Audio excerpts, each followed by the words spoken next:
nkubwira batumye amakuru n'uyu muntu wa mbere wabonye ko mfite impano y'itangazamakuru ni Shadow Castar. Shadow Castar nigaga mu wa mbere secondaire. muhuriye he? Nigeze kujya gusura ishuri ry'umuziki ryo ku Nyundo muri 2015 ndi kumwe n'umunyamakuru umudage yitwa Klaus. Mvuze ngo Nicky Klaus nenzanye muri filime ariko nawe yitwa Klaus. Icyo gihe twagiye ku Nyundo, Mighty Popo afata abanyeshuri bose bari bahari, yego, arabacurangisha bayerekana impano n'iki. Icyo gihe narebye umuntu witwa Igor Mabano gutyo, ndamubwira nti nje hakaba agiye gushira imyaka 10 nzi mwana afunzi mo Scovi Mutesi, kirimo Joseph w'umuryango. Twaje guhura agiye kumpa akazi, arambwira ngo ntabwo uraba uwo nshaka ko uba we. Kandi agiye guha akazi? Yego. Ashaka gukoresha umuntu utari kuri ariko kandi abantu uriya tugira isura zo mu kazi zitandukanye n'izo mu buzima. Je nshobora kuza no kuri kamera nkaza niteguye nyine, nkanzi ko muri kamera nje niteguye, nza nateye ipasi nakarabye nagize iki, ariko mu ndi buzima mfite ibindi bintu mbamo bitari nje. Yego. Unfortunately byarangiye mubwene ka kazi ntabwo nzaza kugakora. Munana Alphonse Muhire Munana nawe yambereye umuyobozi. Yigeze kumbwira ngo nimba ushaka, Mandela niwe bivugaga ngo umuntu ufunguye ishuri abafunze gereza. Ariko bwa mbere numvikana kuri radio, nya radio numvikanye ku ijwi rya Amerika. Arumva hari ibindi nari ndi gucamo bitanyemerera kumuha ibyo namwemereye kumuha. Ibyo aho sari twageze nshaka kubwira gakubye umushahara inshuro zingahe zayo wahembwaga ubona ibiki ngibi. Ni ibiki wacaga umuntu agwa akazi? Oya nanone icyo gihe njya muri Congo kuri RTCT. Imana igifasha abantu babayeho mu buzima bubi. Ubuzima bubi butuma ugira intego ntoya cyane. Buriya se? Yego. Ahubwo ngira ngo nibwo umuntu avuga ati nanjye nzagera kure cyane. Ntabwo biragoye ko umuntu uri gukora ikiyede nonaha yaba afite inzozi zo gutunga etaje, kandi byashoboka ko ayitunga n'10 yazitunga. Ho neza kandi uzaba wishimye. Numvaga ari cyo kintu kirenze nzansaba Imana. Ariko nkavuga ngo mana umunsi nzahembwa senkani nzagushima. Ndibuka ko icyo gihe nese mvuganire kanshake radio nishaka ntigimpemba, ariko basi mahurire n'abanyamakuru bakomeye banyongerera ubumenyi ku rwego nzera. Yego. Nagiye kure umuntu witwa Jean Lambert Gatare. Amahirwe nka Knowless akampa ikiganiro kikabona views 50, kandi ahandi no kumubona babisengera Imana bakajya kubisaba Imana. Bangara gusoma niki numva ndasaze nshyushye mu mutwe. Wamugiriye impuhwe? Nabonaga kujya kumwishyuza kuri iyo operation ndimo ndamukorera amakosa, kandi nta kundi nanjye yarayangomba nakoze akazi. Mamagaye yagona none ko yagodise. Urumva nabwo hari byanze mwana ubu koko kufite izina wancakiye akazi mwana wa mama. Haviriye nyine mu buryo ntashaka kugarukaho. Bidashaka kugaruka ariko karigiye yabugarutseho humura. Oya abantu benshi babugarukaho mu buryo butari bwo. None se kujya udashyira umucyo ngo garuka mu buryo bwa nyabwo. Nta mucyo wundi ukenewe. Igihari nuko nupuja ni brother kandi big brother, sibyo? Kandi n'umugabo nubaha ntabwo nkubeshye. Urumva? Ariko gabana ugaruka mu buryo butari ubwa nyabwo. Ntabwo ari bwo. None nyirubwite ntashaka kugaruka mu buryo bwa nyabwo. Uzambwire nuko bigoye ko twakongera kuganira vuba, ariko uzambwire nabo kubwira.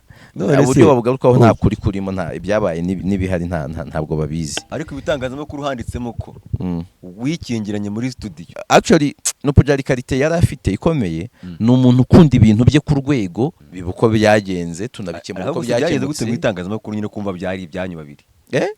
Ibyo bibazo byanyu byageze gute mu itangazamakuru ko byabereye woniye. None nta banga bajya babamba mu isoko. Nabwo bafata ibintu byibanga wandika icyapu bishyire mu isoko nurangiza ubyita ibanga. Ibyo rero ni ngewe kubibazwa ntabwo ari we. Ubwira akantu ugira kiribwa kureho urujijo n'abantu batakamenya bamenye ukuri kwako.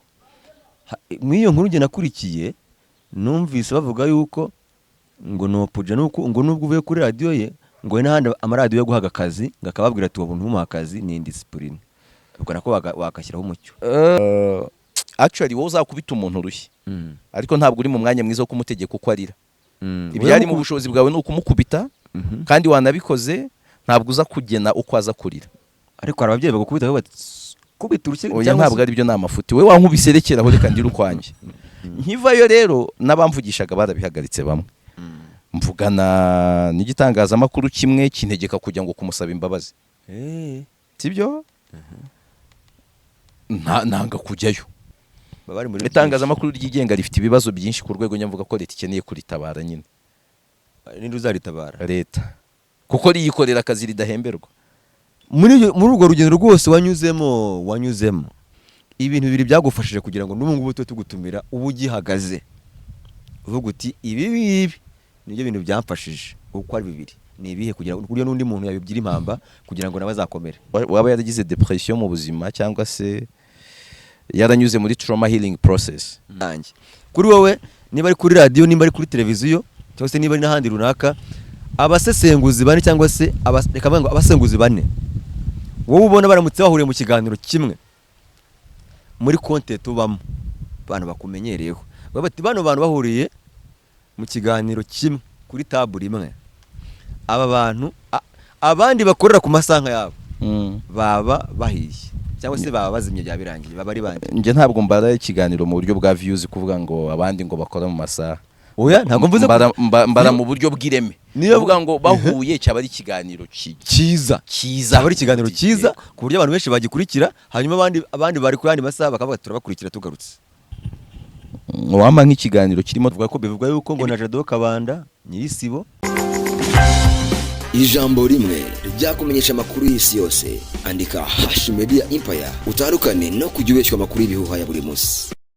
Nongeye kubaha ikaze abakunzi ba #Media Empire nitwa Mupagasi nyita Mupa niyo mazina yanjye abari mu Rwanda abari muri East Africa abari muri Afrika ndetse kandi n'abari i Burayi hirya no hino ngo nsuhurije rimwe diaspora yose nyarwanda kugira ngo biyumve ntagiye kurondora igihugu n'agace umuntu aherereyemo ndabize ko atari bakeya.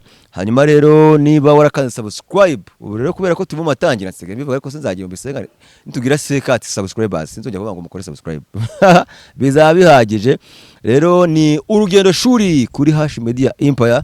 Rero giye kugeza amaginga ngaya nicaranye n'umwe mu bantu muzi cyane mwanamenyereye baramuzi cyane jewe mvuze parikure gato mu cyo muziho nubwo agiye kutuganiriza birambuye ariko hari umuntu wambwiye ngo ngende ku muntu yivuge muri comment nimba nabyumvise jure ku muntu yivuge tumenye uwari we ubundi nge wamugani bamuzi abantu bashaka kumumenya ndakwakiriye. Urakoze cyane ubwo so umuntu ntiyagushutse yarashutse simbizi wowe uri umuhanga wambwira ngaya nta buhanga bwanjye ndi umuntu usanzwe ntabwo bisesengura umbwire simbizi reka nubahe ko yabikubwiye ariko yenda kubera kuri mukuru reka bivugeho ni Yves Nkuyemuruge abantu benshi baramuzi n'utamuzi ubwahise mumenya akaba umunyamakuru ngiye kugeza amagingo yanzi mu ijoro ryashize tutarabonana yarakoraga kuri radio Umwezi none wanyirukanye se ko uri kuvuga ngo nahakoraga ubwise ubyemeza ko gihari ariya ni mu rugo papa ariko kandi akaba n'umwe mu bahanga mu bamusesengura inkuru cyane cyane zifitano zihuriye na politiki sinzi ndabona mu bindi biganiro niba nabwo uri umuhanga simbiza ariko kugeza amagenga y'abantu benshi bakuzi bazi Yves Nkuyemuruge nanjye nkumenya nakumenyeye kuri izo content naguhaye ikaze rero kuri #Media Empire ubwo sinzi bari urukundi wakwivuga kurenza uko navuga ko ibyo uvuze ni ibyo nibyo nkora uretse kuvanamo ko kubuhanga n'ibindi ko nge nifata nk'umunyeshuri ntabwo ndagira igihe cyo kuba mwarimu ahubwo kubera ko uburyo bwiza bwo kwigisha bubaho ni ubwitwa abarimu beza bakoresha icyitwa approche participative. Yego umunyeshuri bakaba bamubwira bati turi kwiga ibi turi kwiga macroeconomics ngo ugende ujye gusoma ibijyanye na macroeconomics yego uze expose ibyo wabonye noneho mwarimu akunganire. Akenshi muri systeme zigezweho usanga ibyo bifite ku kigero hagati ya 60 na 70% mu myigishirize myiza. Rero ndi umunyeshuri ushobora kugira ibintu mfata nanjye niga cyangwa se nize nkabye expose abantu bakaba bamfasha kubicengerwa kurushaho. Yego ariko ntabwo ndaba mwarimu niyo mpamvu ko kubuhanga nkavanaho umunsi uzaba imbere yanjye ubanzaho ngo Dr Nkuyemuruge cyangwa se Professeur Nkuyemuruge ntabwo nzongera kuburana nawe nkwakanira ko ntari umuhanga ariko sofa ntabwo ndiwe ariko umuntu okay ariko nanone ntabwo ndi mediocre abantu bafite mediocrity ntabwo ndimo ariko ndaho hagati ndakishakisha ndakiga. ubwo se batumye mu mahanga ntabwo bakujyana? batumye mu mahanga oya nanjye sinakemera kuza, ahubwo sino kuvuga ngo bo banjyane, ntabwo nakemera kuza. mu nkuru bamo se basi, mu nkuru bamo naho sinaza. hari abandi bantu banemera nanjye mfata nk'aho ari bo bahanga, reka je nibo bashora. yego nababwira nti mwari mukoze, kandi ntabwo nkubeshya. hari n'ibiraka nshobora kubona nkabwira abantu nkamugani hamagara kanaka, bigendeye ku by'ubumenyi, capacité intellectuelle, ukavuga ati urwo rwego sinduriho jyana kanaka. yego hamagara kanaka, akazi kakihorera. biranyungura. hari nk'igihe uwo kanaka ashobora kugenda bijyanye n'urwego ariho, wamufatagaho uhuye ngiye muziho, bakamuha amafaranga menshi kurenza ayo nge bari kumpa. noneho we mu kumpa kurumva nawe nimba namucumitse ahantu iyo ari umuntu uzi ubwenge, aba ashobora kunsubiza nyine ko akavuga ati wandangiye akaraka, reka nawe nkucangemo akantu.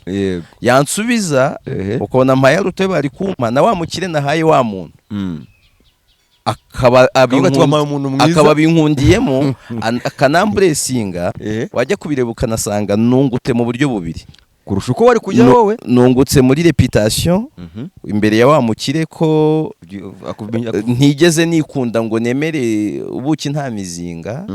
nanungutse muri ya nshuti yanjye nahaye akaryo, umubano urisunitse. noneho nanungutse muri ya mafaranga nyine, ugasanga ari ya nshuti ndayifite kandi mu buryo bwa business, na wa mukire ndamufite mu buryo bwa business, kandi n'amafaranga nayabonye. avuga ati wampaye umuntu mwiza kabisa. Yego hari ibiraka nyine rwose mba honest nkavuga ngo ntabwo kiri ku rwego rwanjye. ni mu gihe mwanafunze n'urugero, nkabona namuhamagara nkavuga ni yewe umukire kanaka arashaka ikiraka kimeze gutya na gutya, gikore.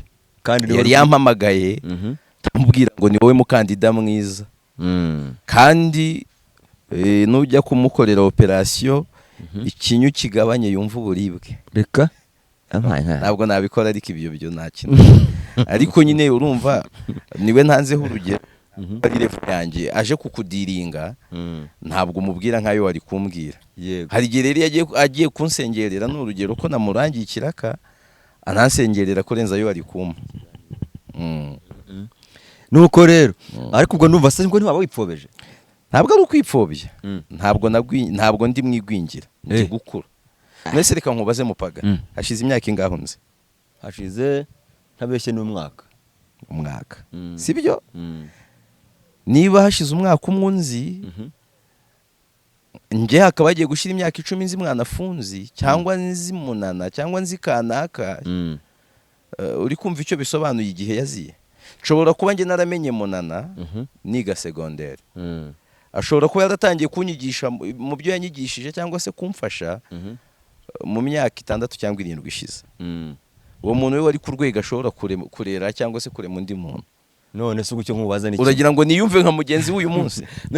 ibyo biri no mu bintu byica kariyeri z'abajene benshi, akaza kumva yatangiye kuremera nka bakuru be, cyangwa se yabaye munini cyane, nyine umuntu akabyimba. kandi iyo wamaze kubyimba ntiwiga.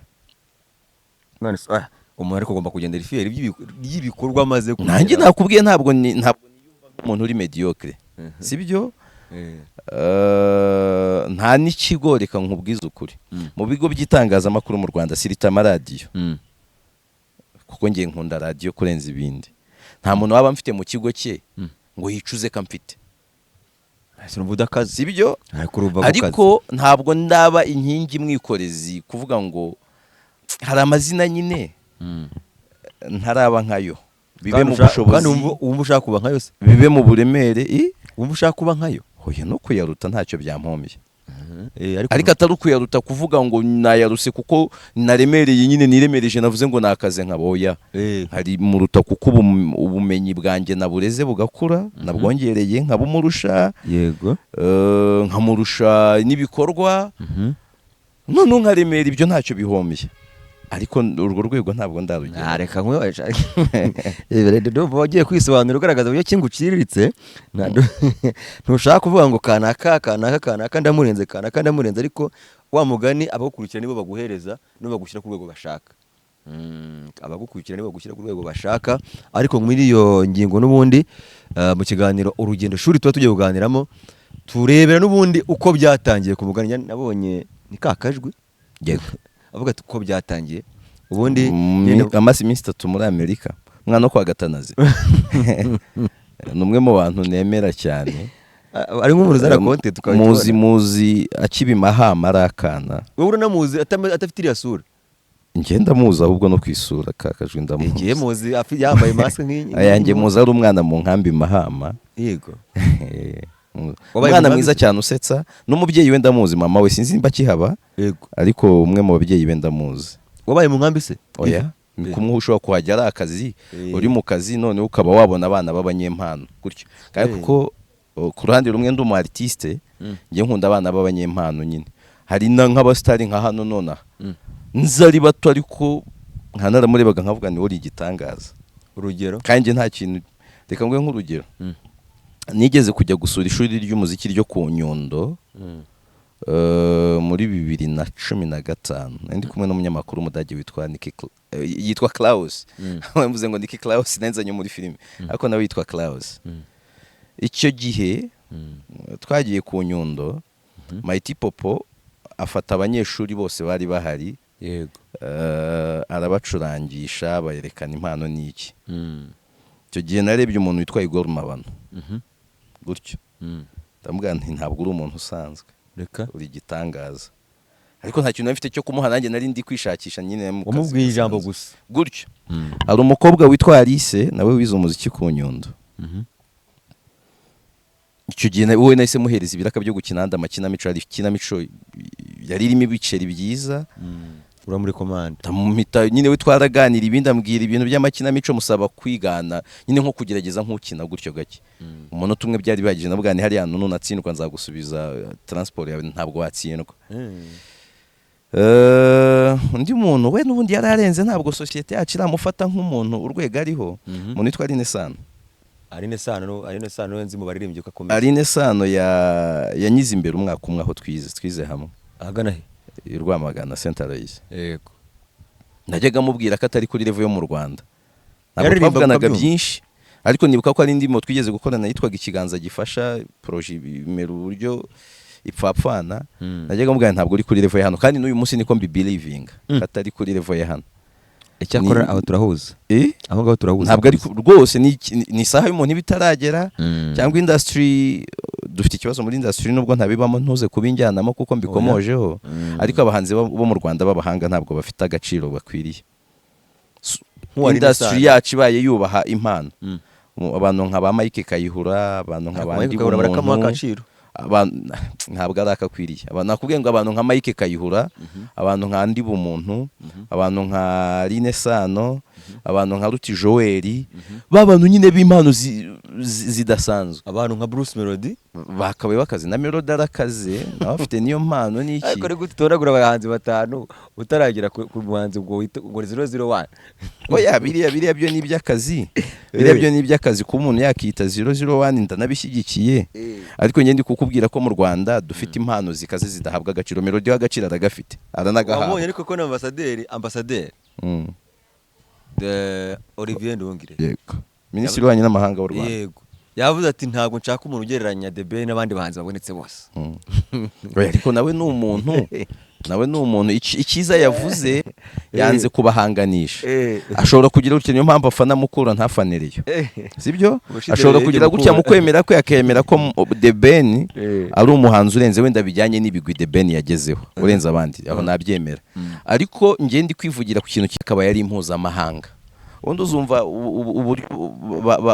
bandi b'umuntu barenze umuntu wenyine ushobora kwikorera indirimbo ya AI nkuko dukoresha za Suno kwikorera indirimbo kugira wishime ushobora kumvira aririmba nka Ndi Bumuntu reka ukumva nibura Ndi Bumuntu yayirusha nta akabitaba gufana kuko na Melody na The Ben ndabemera ariko bo nibura iyo support barayifite hari n'uburyo bamaze kuba international mo gake nese wamugana ubwo ambassadeur Olivier Nduhungire yavuze ati The Ben mumukure mu bahanzi bagereranywa ni Palmares ababivuze nka ministry cyangwa ababivuze ku giti cye nawe utaza ni ministry w'ububanyi n'amahanga ntabwo ari ministry ufite umusiki mushinga ni igitekerezo cye ni nayo mpamvu kandi n'umwe mu bantu nemera ubona umwanya wo gukora akazi ke ka politike akabona akanya ko gukurikira siporo, no kwidagadura, akabona umwanya wo gukurikira umuziki, ehe, handi aba azi indirimbo ziri line, akabona umwanya wo kujya mu bitaramo, kandi ibyo byose akabikora neza, Yego. nta na kimwe kibangamiye ikindi. Voilà. Ni igitekerezo cye ngomba kubaha,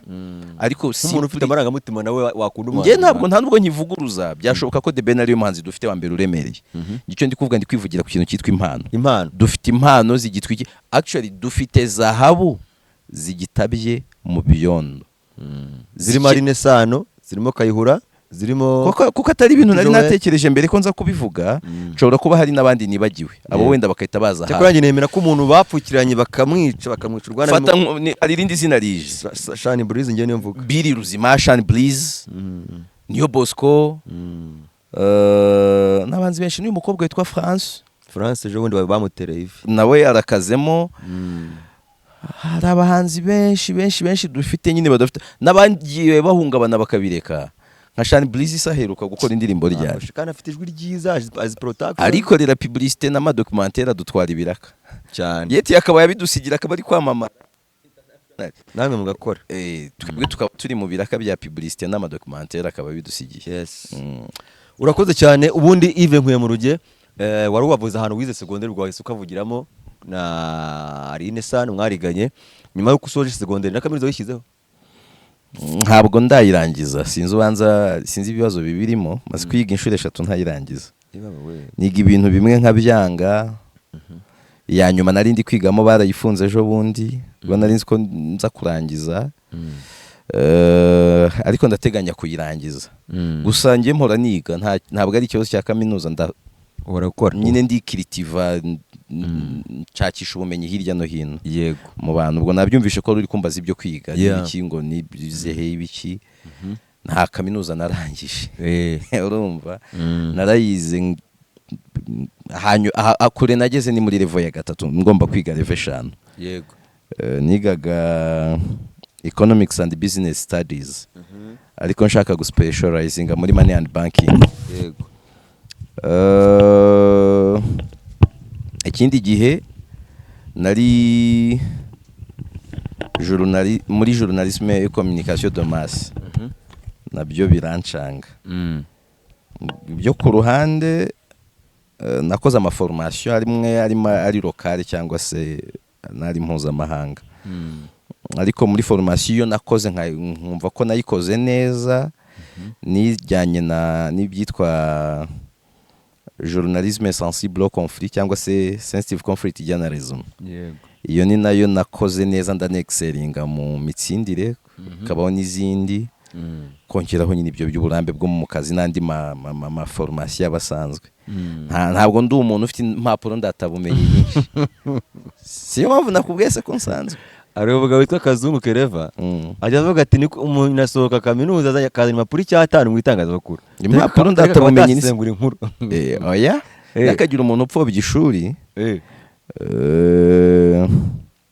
Iyo defo nabonye abantu benshi tudafite amashuri menshi dukunda kuyigira, cyane cyane kwerekana ko abantu baturusha amashuri nta kintu baturusha.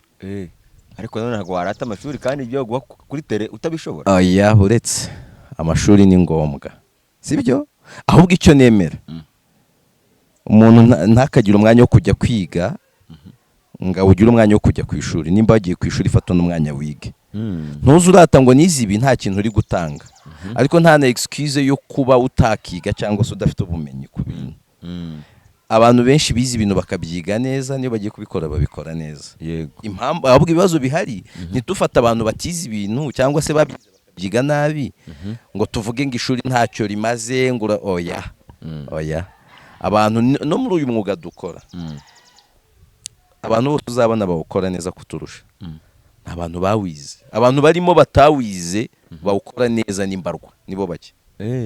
N'ukora neza atarawize, ni umuntu ufite abo bawize bamufashije, bamuba hafi, bamugenda hafi, bamubaye bagiye bavuga bati ndi buhere he, gira gutya, caha. Umunyamakuru mwiza acurirwa muri redaction. Redaction ishingira ku mahame ari universel. Ayo mahame kuyumva nuko wayize. Ntabwo waba umunyamakuru mwiza upfo nyine nta bantu bizi itangazamakuru wanyuze mu biganza. Ntabwo bishoboka. barahari ndabizi ubu hari umuntu ahita akubwira ngo Taka Carlson yaryize he ngo baryize bari abantu baza amaformation baba bafite ukabara ubumenyi abafite ku ruhande ntabwo bavuga ngo yaryize he.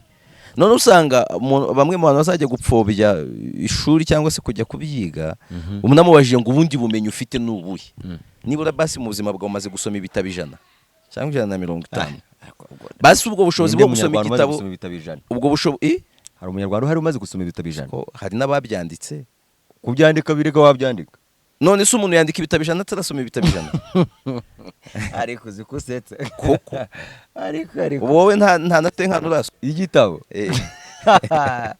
ahubwo duhure na gikandagira rero ni ikibazo ibitabo bibamo ubumenyi bwinshi bibamo imishinga itarakozwe uzabirebe mu kirango cy'ikiganiro n'ubundi kiba iwanjye cyitwaye igitabo ibitabo ni ubutunzi bwiza cyane uzanabyankuraje uzajya ubisoma uzanankuraje abantu kubisoma icyo nashaka kuvuga nyine nta mwanya dukwiriye guhereza abantu bapfobya abantu bafite ubwo bumenyi yewe ndibuka narose ko umunyamakuru ndi umwana numvaga ni ntabo umunyamakuru nzaba umunyamategeko nyiri umwana muri famille yawe se hari abantu bari barabyize kujya bafatira bati papa yabaye umunyamakuru umunyamakuru mfite mukuru wanjye wabaye umunyamakuru ntaza kukubwira amazina ye ariko ntabwo ari mu banyanspiye kuba umunyamakuru cyo koza kuko yari umuntu w'umuperfectionist namuvanye ako kantu ko gukunda ibintu binoze mu buryo bw'akazi narutaga ko nzaba umunyamakuru cyangwa umunyamategeko ariko ko umunyamategeko byari byo bya mbere bibanza ahubwo ikimbabaza inshuti yanjye twakundanaga kuba umunyamakuru twanatangiranye urwo rugendo yo yabaye maître sinagira mpurira nabyo banumva mufite yagashyari kuryo babazwa no kutabaye umunyamategeko mba numva harimo ako kantu style ku rwego ahubwo numva nshaka kwiga amategeko icyo nari ngiye kubikubwira byaba abantu baba barabyize bakubwira batumye amakuru n'uyu muntu wa mbere wabonye ko mfite impano y'itangazamakuru ni Jado Castar. Jado Castar nigaga mu wa mbere secondaire. Muhuriye he? Ibyo nshaka kukubwira ni ikintu yambwiye icyo. Urakoze. Uri kumva? Muri 2008 nigaga mu wa mbere secondaire. Aho nigaga haba imikino ya Karedas ya volleyball. Harimo ekipe yitwaga Umubano Blue Tigers, harimo yitwaga KVC, harimo Kaminuza y'u Rwanda na APR. Icyo gihe volley mu Rwanda yari iryoshye n'ubu yatangiye kuryoha, ariko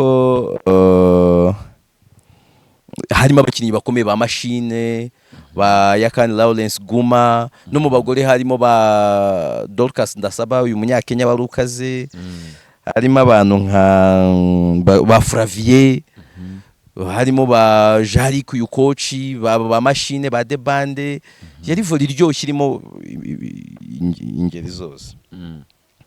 Icyo gihe nditokeza mpinduka umufana wa Kaminuza y'u Rwanda, nkajya nserereza abantu nyina andi ma equipe rona volley mu mufana mwegera ikibuga, nkajya mbabwira ko nge ndi gufana injijuke ntafana equipe zinshije. Sibyo nkumva ko nyine Kaminuza y'u Rwanda kuba abantu bekina bose ari injijuke nibiki. Icyo gihe Castar nari nzi ijwi rye nyine numvaga Radio Salus of course, ariko ntabwo nari nzi isura, nta telefone nagiraga, nta televiziyo twari dufite iwacu mu rugo, cyangwa ngo ndazi Kigali nzi ngo nuyu niyo nazaga nashoboraga kuza kuri match, ariko ntari bumenye ngo Castar nuwe. Yego.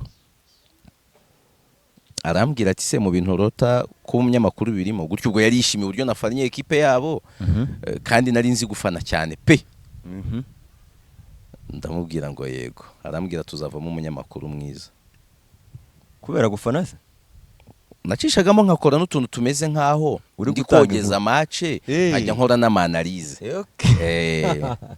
None harambwira tuzavamo umunyamakuru mwiza. Arambwira ariko ntabwo babikopa. Tugomba kuba uri umuhanga, niyo utabyiga ugomba kuba mu byo wiga uri umuhanga. Yego. Icyo gihe dutangira karadi aho twigaga, njye undi munyamakuru witwa Gutamani Guta ukora ku Isango. Gutamani Guta. Ego. Ndamuzi. Dutangiye tubikora by'imikino biraho 2013 nongera guhura na Castar. Ubwo ndi mu bintu bya debate. Arambaza tugeze hehe za nzozi? nabwo nari nacitse intege kuko muri tronkome nari umuswa nari umuntu nyine urangaye ntabwo kwari ukumuswa sace ntabwo kwiga wumvaga ubishyizeho umwete. yego nari nifite ibindi bibazo by'ubuzima nyine hari bituma ntabyitayeho ariko superieur none nashaka nkaba nabo wa mbere iyo nabishakaga nabago wa mbere ndavuga ntibimeze neza ndacyabitekereza ariko still ndumva atari byo nshaka kwiga ati nta kibazo as long as uzaba ufite ubundi bumenyi kandi buhagije ufite ibintu excelingamo. Yego icyo gihe nari nanatsindishije equipe yanjye muri debate twari twatsinzwe kuri finale nabigizemo uruhare ambwira ati oya ntibigutera ikibazo ati ahubwo iyo utaza kwitwara neza ahandi ntimwari no kugera ati kandi courage. Nyuma twaje guhura agiye kumpa akazi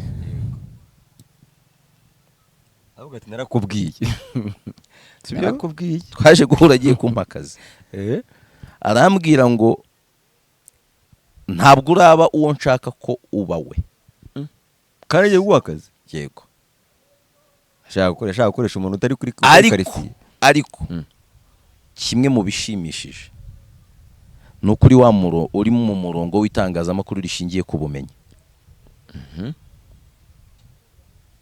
Bigaragara ko akazi ukora ari ibintu uha umwanya ugashaka ibintu ukagira iki noneho ni umwanya wanjye wo kugufasha ukaba uwo muntu nshaka. Yego ku bw'amahirwe yari nampaye n'ibifaranga byinshi bifaranga amafaranga ashobora kuba ku by'inshuro 10 ayo nahembwaga muri 2020.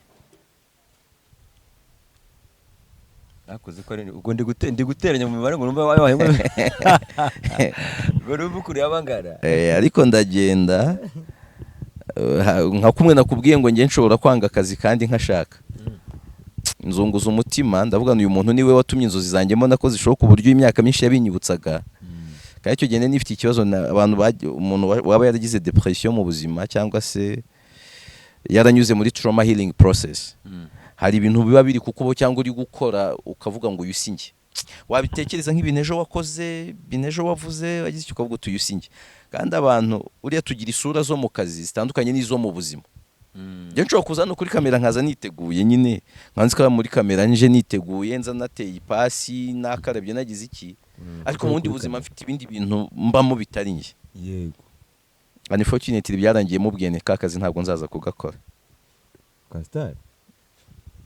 Yego atari uko ntishimiye ko ari we mu buryo mu bantu bandemye cyangwa se bagize uruhare mu kugira mbo umunyamakuru arimo atari uko ntari prodi yo kumukorera atari uko yamaye amafaranga make oya ahubwo nafite impungenge ko mu kwezi kumwe azanyirukana kubera uko nge numvaga ndi kwitwara cyangwa uko numvaga merewe.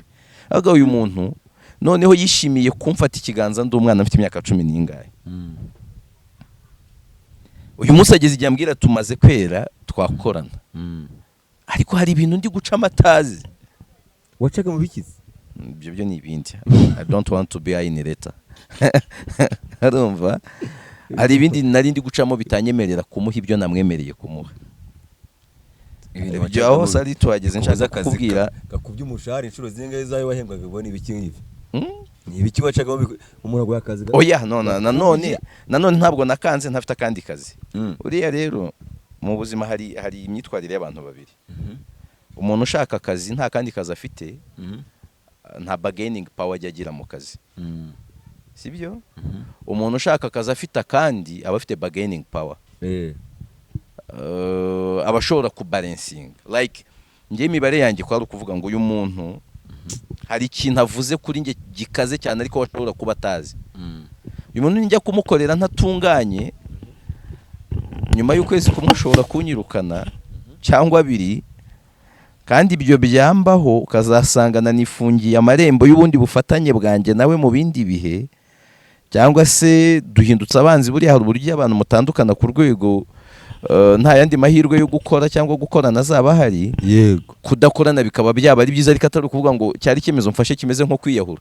Nari mfite izindi occupation nari mfite akandi kazi ko nibwira ko umukoresha wanjye yarazi ibihe ncamo cyangwa nari ndimo icyo gihe we kandi yiteguye kuba yaba byihanganira kuko navuga ko mu biganiro twagiranye njya kumukorera ibyo bihe yarabizi ko bikaba byari koroha. ko ibyo yakomeza nibe kubica ku ruhande. ntabwo ibintu byose abantu babivuga shefu. Abantu tuba tubwira tuganira nabo ku mbuga nkoranyambaga ni nayo makosa abantu benshi dukora, araza agasanga ubuzima bwe bwose buraho, yavuze ibintu arabusutse, ntabwo biriya bibaho, ejo abantu babuheraho bakakubaga ntabwo aba ari bibi bakakubaga. ariko nyine byari bihari nicyo actually nisanze aho hose ndi gushaka kubwira icyo kintu cyo kuvuga ngo ubumenyi ni ikintu cy'ingenzi, guhora uhiga ubumenyi content wise birafasha. Yego, nako kantu yambwiraga yambwiye kandi kakimpushinga, ugiye gukora ibintu kandi ubwo siwe gusa wakambwiye ko ngiye navuga ngo ndi produit y'abanyamakuru benshi b'abasiniya, bya bintu warwanyaga by'abantu bizi itangazamakuru, njye abanyamakuru bose bancuze nyine kugira mbe ngeze aho ngeze hatari heza uko mbishaka, ariko hatari n'ahabi ku isoko ry'umurimo. Yego, bose utangaga kubwira ikintu biba birenze kukwigisha ngo ufate wige credit zingahe, nubwo ziba zikenewe. Waba guhaye akantu yavanye muri credit runaka yize muri kaminuza akabibumbira mu ijambo rimwe akubwiye. Munana, Alphonse Muhire Munana nawe yambereye umuyobozi, yigeze kumbwira ngo nimba ushaka kuba umunyamakuru mwiza ntugakora ikiganiro nawe utakicara ngo wumve utari uwo munyamakuru wagikoze, ngo utakicara ngo ucyumve wumve ugikunze. Niba ushaka kuba umunyamakuru mwiza, kora ikiganiro uvuga ngo na profeseri mwarimu wa kaminuza kanaka yakicara akakireba. ese mbaye ntagikoze kino kiganiro ari undi wagikoze nacyumva? Mbaye ntagikoze ari undi wagikoze nacyumva. Sibyo? Niba kandi ubwo ibyo nujya muri economy bazaye kubwira ko iyo ushaka gukora produit nziza, kora produit nawe wakonsuming, ntube nk'aba baruzi b'abazungu badukorera amaproduit akandikaho ngo for export only. Biriya biba ari dumping.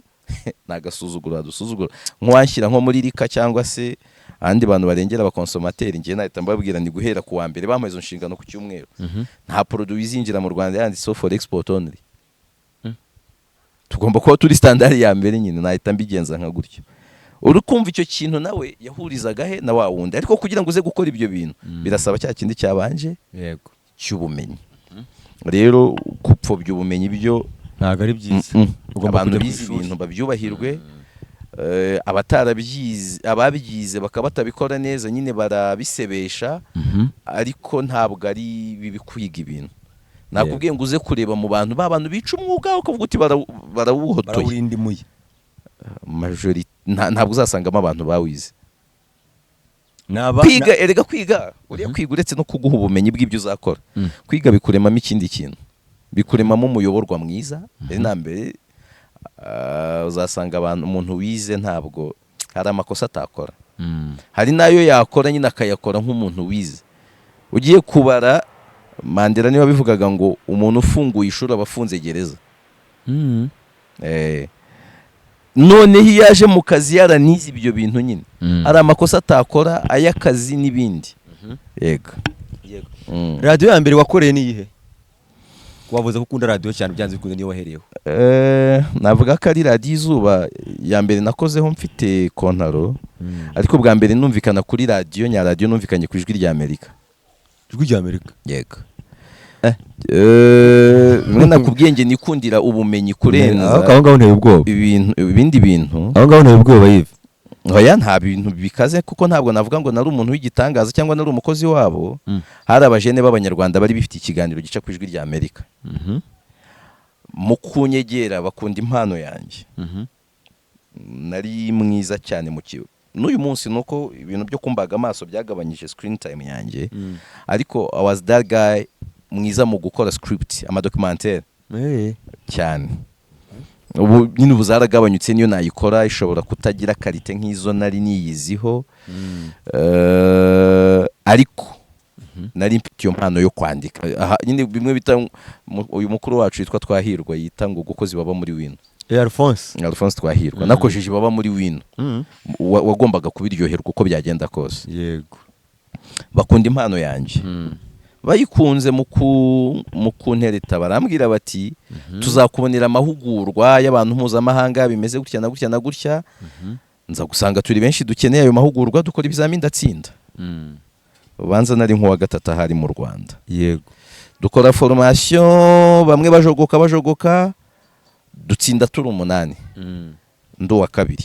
yes Umuhungu icyambabaje umuhanga cyane, wabivuyemo yigiriye muri business nyine, ni bimwe umuntu aba ari mu bintu ariko bitunguka itangazamakuru s'umwuga wakiriramo, ko muhanga cyane yitwa Shyaka Maurice. Icyo gihe niwe wari uwa mbere. So mu byo bampembye rero nyuma y'ayo mahugurwa harimo kuza muri icyo kiganiro cyabo cyacaga ku Ijwi ry'Amerika cy'urubyiruko. yego Kuko nashakaga ubumenyi, nari mbizi ko ntari kwiga kaminuza, nari mfite izindi mpamvu zanjye nyine zituma ntari kuyiga, yep ariko nari nkeneye ubumenyi kuko nagombaga kwibona ku isoko. Nari umupeti wo mu cyaro, mu rugo hatari ikiryo gihagije, ari terime nkunda gukoresha ngo umuntu yuri igikuta ntawe umusunitse. Kwa buriya aba bapeti bo mu bakire bafite ba anko nabande bakazemo, ari giye akara gutya nyine ukabona yakaza ukagira ngo arakaza, ariko afite amaboko amusunitse. yego Abwo umugisha nge nari nkufite ubwo abantu baza kunsunika, nta grand frère nari mfite nza kubwira ngo mpabitana umwana, nta muntu nagombaga kwimenya, kandi nkaba nzi ko ikintu kizandengera ku isoko atari igikundira ahubwo ari cyo nshoboye. So nari nkeneye ubumenyi yego bumfasha kuza ku isoko nyine ntyaye. Abo bantu mbanye nabo nkajya nkora icyo kiganiro cyacaga ku Ijwi ry'Amerika, ariko mprofitamo n'amastage n'andi mahugurwa. yego Akomeye ba Johanna Wild bo mu Budage, ba Judith Loop, bamwita John Ndedi yakoreye BBC, n'abandi ba Professeur Kambale Kalafuru b'Kinshasa. Nahuye n'abantu benshi banini icyo gihe. yego Njya no muri stage muri Congo kuri radio television communautaire Tayina. ubwo ni muhe mwaka? 2000 navugiye kuri radio bwa mbere ku itariki 23 z'ukwa gatatu 2015. Ariko nari naramenye ko nzatangira kuyivugiraho mu kwa 12 kwa 2014. Makuru wari bafite? Yego. Aha. Noneho icyo gihe bwo naratangiye no kugira uruhare mu bitambuka, ariko ntarajya utumvikanaho. Yego. Icyo gihe njya muri Congo kuri RTCT, radio television communautaire Tayina. Nyine nishakiraga ubumenyi. Mvuyeyo rero ndeba abantu muri cya kiganiro twakoraga ku Ijwi ry'Amerika cyabaga rimwe mu cyumweru. Kuri nge nkabona n'ibiceri byari byinshi. Ibiceri byari byinshi, ntabwo navuga ngo yari pari raporo yayo narotaga. Buriya Imana igifasha abantu babayeho mu buzima bubi. Ubuzima bubi butuma ugira intego ntoya cyane. Buriya se? Yego. Ahubwo ngira ngo nibwo umuntu avuga ati nanjye nzagera kure cyane. Ntabwo biragoye ko umuntu uri gukora ikiyede nonaha yaba afite inzozi zo gutunga etaje, kandi byashoboka ko ayitunga n'10 yazitunga. Ariko abavuga ati ariko biragoye umuntu uri gukora ikiyede nonaha ari gusenga Imana ngo ikiro cy'umuceri kigabanyuke, ari gusaba Imana ingurube cyangwa ihene cyangwa inka, ariko kumubwira ngo azubaka villa zagira iki cyangwa agira umudugudu we biragoye. Abantu nyine turota uko twaryamye, inzozi turota zisa nk'aho turaye. Icyo gihe nge inzozi zanjye ko ari kuvuga ngo nimbona nk'ibihumbi, umushahara w'ibihumbi 100 uzabaho neza kandi uzaba wishimye. Numvaga ari cyo kintu kirenze nzasaba Imana, ariko nkavuga ngo Mana umunsi nzahembwa senkani nzagushima. Wumvaga senkani yasengere kuvuga ati ningera ku 100 ndavuga niga bijyanye nuko narimba no nangiye ako kazi, ayo mafaranga nashoboraga kuyarenza atitwa umushahara, ariko nyarenza ko bashoboraga kuma transport y'ibihumbi 6, urumva iwacu ni Burasirazuba muri za Kayonza. Barambariraga rero bakabara ko mba naje ku kazi mvuye Kayonza, bakampa 6. Nk'umwana w'umuhungu nyine watangiye gusobanukirwa ku isisa. Yego. Nkahitamo kwishakiraho nza kuba ndayi Kigali. Mu cyumweru nimba nsabwa kuza ku kazi 3, biraba bibaye ibihumbi 18, nibiba 18 nintaha nzakoresha nka 400 ngahe arere turu abasige 10 na bingahe. None ikintu nakoze, inkuru twakoraga zahemberwaga bitandukanye, imwe yari ibihumbi 15, izindi ari 30. Wabaradeje ugasanga 100 ryageze, ryarenze. Mvuye muri Congo rero nibwo natekereje ndeba uburyo nageze muri Congo, bakankoresha cyane kandi n'igifaransa cyanjye ari gike. Yego. Ariko bakankunda nyine uburyo ndi gukora, bakagira iki. N'uyu munsi umuyobozi uyoboye amaradiyo y'abaturage yo muri Nord Kivu hafi yose. Yego. Turavugana n'abanyamakuru baho niki. nyine bari bahise bakunda impano yanjye. yego Icyo gihe nibwo natekereje kuvuga ngo ndi gukora ibintu bito ku byo nakabaye nkora ku mpamvu z'amafaranga. Ndibuka ko icyo gihe nese mvuga reka nshake radio nishaka ntijya impemba, ariko basi mahurire n'abanyamakuru bakomeye banyongerera ubumenyi ku rwego nzera. yego Nagiye kureba umuntu witwa Jean Lambert Gatare. Marehe. Imana imwakire, ni umwe mu bantu b'umutima mwiza nahuye nabo. Ariko ubanza ari umuntu w'umutima mwiza ariko atari Cyane cyane. ejo nakoreye ikiganiro na Romario arambwira ati mu bantu bose Gatare arahamagara arambwira ngo inungu hakaze ntabwo agiye yarahamagara arambwira ngo inungu hakaze Nje ntiyakampaye ariko yaramfashije. Nje nagiye arambwira ati wizera muki. Ndamubwira nti ngiye uyubona rero ndakaze nzi gukora ibyegeranyo. Amwenyura maratuza ati hari utwo ufite wakoze se nticyane. Mfunguye telefone ndamwumvishije ati binduzi ninzi kuvuga amakuru neza. Byaraho yavuze nti ntaho nariko nubu nakumvisha nubwo nenya afite ateguye. Ndayavuze ati bindi se ntiburiya nzi gukora inkuru wo kagira Imana we.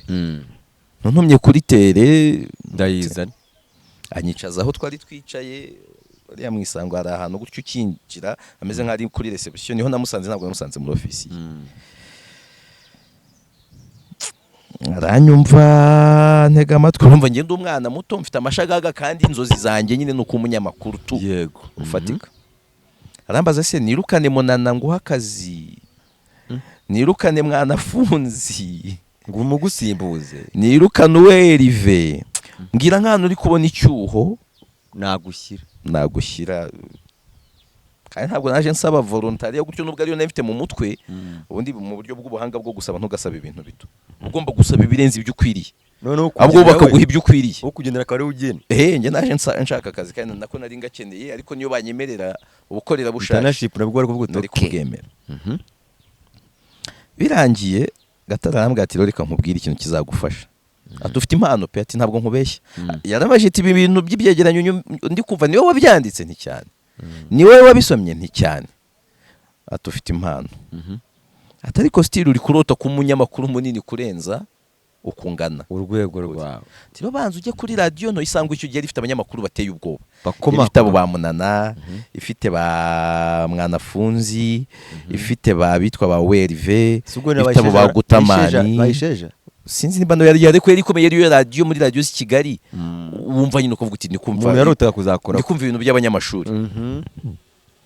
Ambwiye icyo kintu numva mbwiye inama ikomeye. Ambwiye ati kumwe umukinnyi ushaka kuba mwiza atahita abyuka ngo akine muri Rayon cyangwa APR, ujya muri za la jeunesse kugira ngo wigaragaze, ugakurirayo Imana igakura. Shaka radio nto ifite yagufasha. Nuko natekereje Izuba. Ndavuga ni iwacu Kibungo. Niba baba batanampemiye nzapanga tere y'iwacu muri quartier hafi yo mu rugo, mbwire mama ntihangana igitoki cyo ku mazi ndagitwaye ma Paul tuzavugana. Narangara nzareba nimba hari inkoko z'amasake afite nyinshi nzamukane kamwe irahese. Ubwo narabaraganiye bazampe avuga ati niba tarampemba sinzicwa n'inzara. Nagiyeho noneho naciye bugufi ndi gusaba ubukorera bushake, ibintu byo kuza direct mbabwira ko nshaka akazi ntabwo nari batambwe nkuko Gatare yambwiye. Yego nta kibazo cy'inzara nari mfite, ariko sinari nzi ngo ubwo bukorera bushake buzamara igihe kingana kuko nasabaga ibyo ntashomye, nari mfite aho nkora. Ariko nkora umunsi umwe mu cyumweru nyine kankeneye ahantu nkora cyane.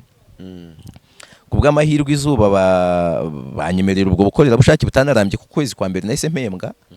Bahise bakunda nyine impano yanjye bahita banampa contract ako kanya.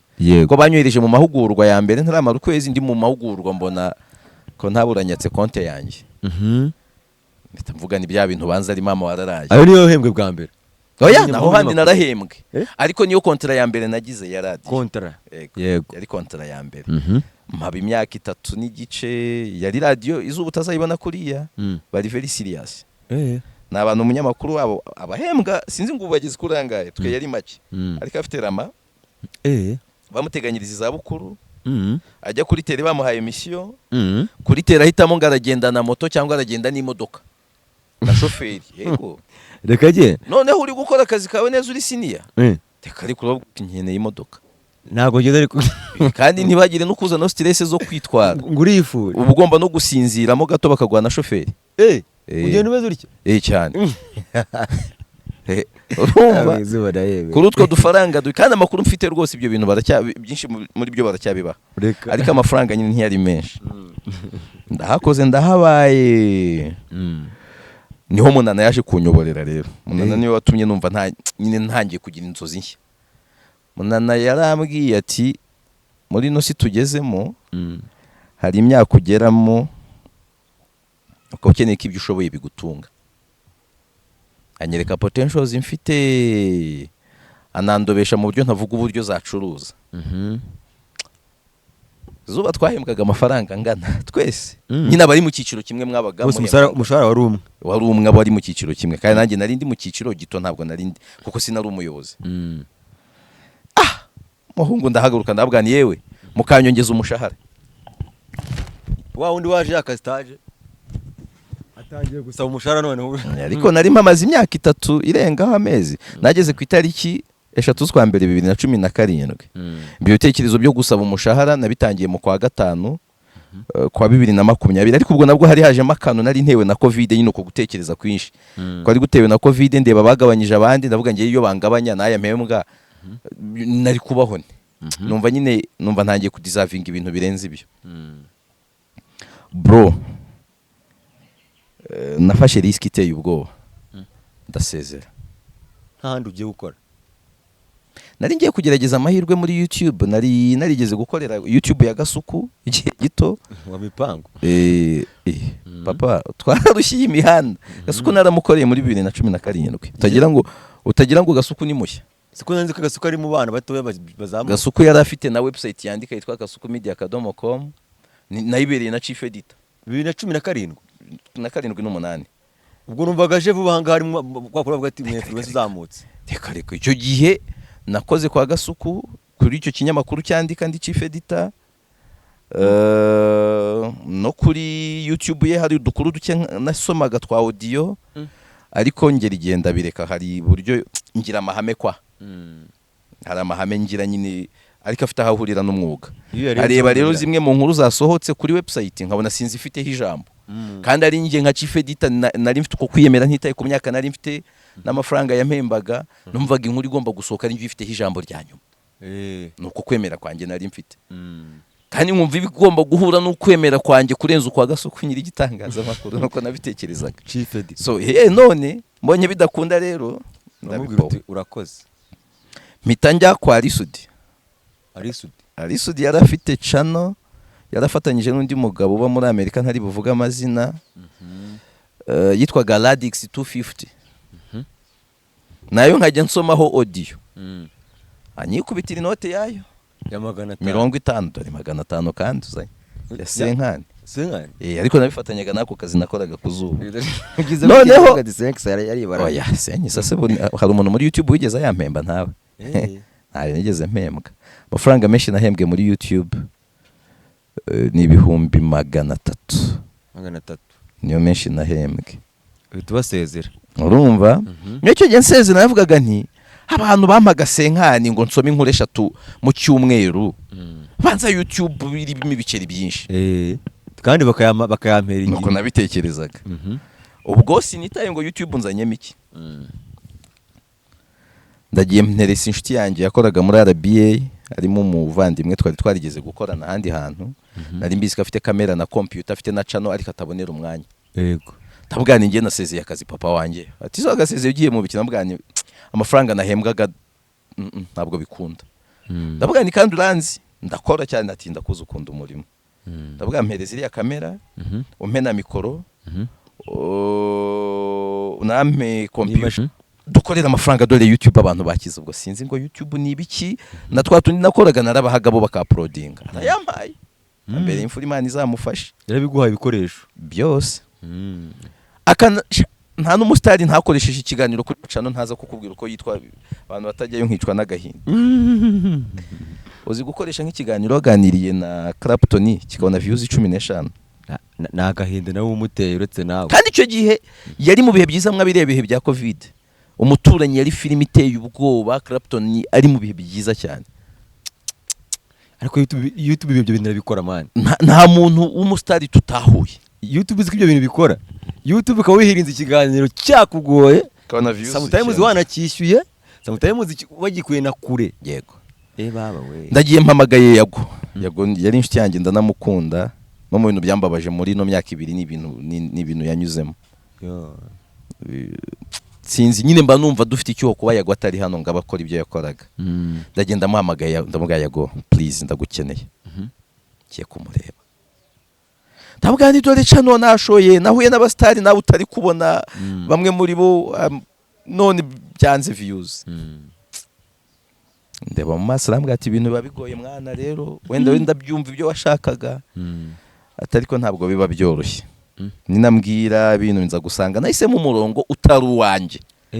Naje muri showbiz nta makuru mba mbifiteho nimba ngize amahirwe nka Knowless akampa ikiganiro kikabona views 50 kandi ahandi no kumubona babisengera Imana bakajya kubisaba Imana. Kumva ubwo ni ngewe uri kubabaza nabi nibiki umuntu yatangiye kumva ntibihura. Kumva ntibihura. Yo umutima urandiye uko ndi kuganisha ku yindi radio nagiye uko nagiye. Noneho njye gufata icyemezo nkavuga ni ibintu bya YouTube si ibyanjye. Nari mfite ikiganiro na Bulldog Buda. Kandi nsanzwe ndi umufana we. Nkunda abahanzi beza mu kwandika. Cyangwa ukunda hip hop? Ntabwo buriya ngiye mbakundira ko ari abaraperi bandika ibintu birimo nkunda ubusizi. Kandi uburyo bandika nyine uzumve nk'imyandikire ya diplomate kwa kundi ikaramu ya Bulldog. Kwa kundi uri gukopiya ikiganiro ngo ujye gukora ikindi ko nabaga naturinya gatuza bro buriya ngiye nkunda akazi. Ndakora bitakunguka. Inyungu ya mbere nkura mu kazi nuko ndi kwiyevariwa ngiye kuryama kumwe buri kureba ko umunsi wawe wagenze. Yego. Avuga ngo nakoze icyo nagombaga gukora cyose. Hahandi nshatse rimwe na rimwe n'igihe nkora nkavuga ni narengeye ibyo nakabaye nkora ejo nkaba nakihemba isaha imwe. Bitindaho gake nahamagaye Bulldog ngeze aho yari yandangiye yari. Ebana ansubiza mu buryo nahise bwatumye niheba. Ndavuga ni kandi igitumye bigenza uko ntabwo anzi nyine. Tuhuye kubera wamumpuje nawe nagigiye mu guca mu ndi ndavuga stili ndi mu bintu bitari ibyanjye. Mita mpamagara uwo umuvandimwe wari barangiriye neza mubwira uko ibintu bimereye. Ndamugani kandi nshaka ko tubireka. Arambwira ati erezo makari wo bihisemo nanjye buriya nabishoragamo amafaranga ariko ndi gushya. Yego. Ariko numvaga nta gutererana nzi situation yawe nzi biki nibiki kandi uri umwana mwiza. Nyine yanyitaga n'umwana kuko aranduta. Yego. Ariko ibikoresho arambwira ati buretse kunsubiza ibikoresho ahubwo wewe ubucanganya Kigali urebe ko waba urya ufite kamera i Kigali ufite na computer ufite na mikoro i Kigali ukaburara ujye umenya ngo nawe ntushobotse. Ngiye kujya mfatira abandi amashusho ntanazi gukamera ariko burya nkiyeranja umubyeyi nafatiraga amashusho icyo gihe kugira ngo ampembe. Yari afite umwana uzi kamera ariko we nta kamera afite. Ahubwo njye umwana nkamwigira inshuti akaba mpagaze inyuma kuko nawe mfite amakuru kazi kamera akankamerera nyina ariko nge nkabihemberwa.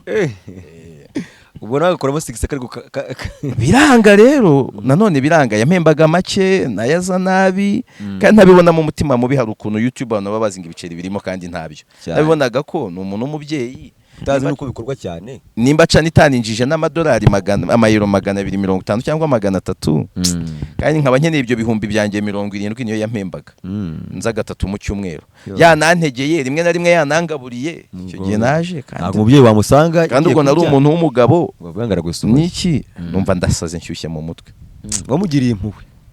Nabonaga kujya kumwishyuza kuri iyo pressure ndimo ndamukorera amakosa kandi nta kundi nanjye yarayangomba nakoze akazi. Mamagaye Yago nanone ko Yago disi urumva ndabwa ibyanze mwana ubu koko kufite izina wanshakiye akazi mwana wa mama. Yago niyo wampuje na Nopuja yubona ko. Yego. Ubwo si radio ya gatatu ngezeho mba ngiye kuri Country FM i Rusizi. Mu gihe batino bagiye na mwarajyanye twarajyanye gusa bo bantanzeho nk'ibyumweru bibiri bagiye imbere yanjye ho gato. Kuko icyo gihe Yago yahise abwira Nopuja ati mfite umujene ufite talent umunyempano bimeze gutya. Nopuja ati uwo muntu ndumva iryo zina naba ndiza ati nyoherereza ibintu byamukubita amalinki Nupuja bankubisa akazami nyine akantu ko kwandika nkanagasoma ukanyuzamo uguruka cyane yumve. Yampaye iminsi 3 saa sita z'ijoro nari nakamuhaye ko yari yambwiye ati ni nk'iminota 5 n'iki saa sita z'ijoro nari nagatanze.